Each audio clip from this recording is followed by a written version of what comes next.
संपूर्ण शरीराच्या सोनोग्राफीसाठी जिल्ह्यातील सर्वाधिक अत्याधुनिक सोनोग्राफी मशीनद्वारे तपासणी, जलद आणि अचूक रिपोर्टसाठी भिसे सोनोग्राफी व X-ray centre Palus.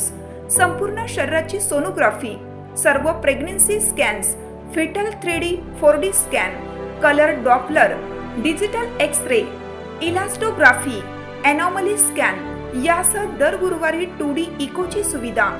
Bhise sonography व एक्स-रे सेंटर पलूस, जुने मराठे भिसे हॉस्पिटल जवळ, कन्याशाळा रोड, पलूस। खुसगावात द्राक्ष बागेत गांजाची शेती करणाऱ्यावर छापा, 3 लाखांचा मुद्देमाल जप्त, 15 किलो वजनाची 8 झाडे जप्त, एकाला अटक। सांगली जिल्ह्यामध्ये सुरू असलेल्या नशामुक्त अभियानांतर्गत तासगाव पोलिसांनी बुधवारी रात्री खुसगाव शिवारामध्ये एका द्राक्ष बागेत छापा टाकून बेकायदेशीर गांजाची शेती उघडकीस आणली। या कारवाईत पोलिसांनी 3,05,100 रुपये किमतीची अंमली पदार्थाची झाडे जप्त केली असून या प्रकरणी एका शेतकऱ्याला अटक करण्यात आली। वसंत भीमराव गुजले, वय 57, राहणार खुसगाव, तालुका तासगाव, जिल्हा सांगली असं अटक करण्यात आलेल्या संशयिताचं नाव आहे, अशी माहिती पोलीस निरीक्षक विशाल टकले यांनी दिली। पोलिसांनी दिलेल्या माहितीनुसार पोलीस कॉन्स्टेबल विवेक यादव यांना गोपनीय बातमीदारामार्फत खात्रीशीर माहिती मिळाली की खुसगाव ते वाघजाई रोडवरील गट नंबर 184 मधील द्राक्ष बागेत गांजाची बेकायदेशीर लागवड करण्यात आली आहे। माहिती मिळताच पोलीस निरीक्षक विशाल टकले यांनी तात्काळ पथक तयार करून सदर द्राक्ष बागेत छापा टाकला।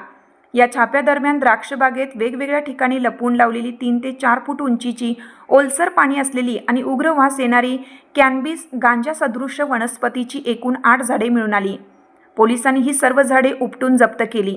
त्याचे एकूण 15 किलो 255 ग्रॅम वजनाचे प्रति किलो 20,000 रुपये दराने एकूण 3,05,100 रुपयांचा मुद्देमाल जप्त करण्यात आला।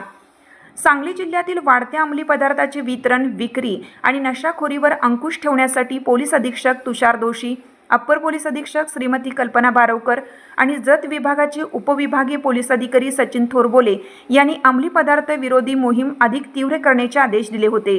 त्यानुसार ही धडक कारवाई करण्यात आली।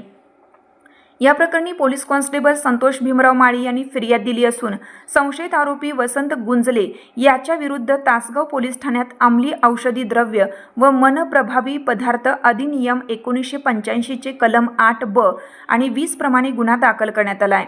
या गुन्ह्याचा पुढील तपास पोलीस उपनिरीक्षक विनय गोडसे करीत आहेत। सदरची कारवाई स्थानिक गुन्हे अन्वेषण शाखेचे पोलीस निरीक्षक संजीव झाडे यांच्या मार्गदर्शनाखाली तासगावचे पोलीस निरीक्षक विशाल टकले, पोलीस अंमलदार अभिजित गायकवाड, सचिन कुंभार, विनोद पाटील, प्रशांत चव्हाण, अतुल माने, विठ्ठल सानप, विवेक यादव, संतोष माळी, सूरज जगदाळे, निलेश डोंगरे, अक्षय संगपाळ आणि चालक प्रताप पवार, दत्तात्रय काळेल यांच्या पथकाने केली। यावेळी खुसगाव व बस्तवडेचे पोलीस पाटील दत्तात्रय पाटील उपस्थित होते।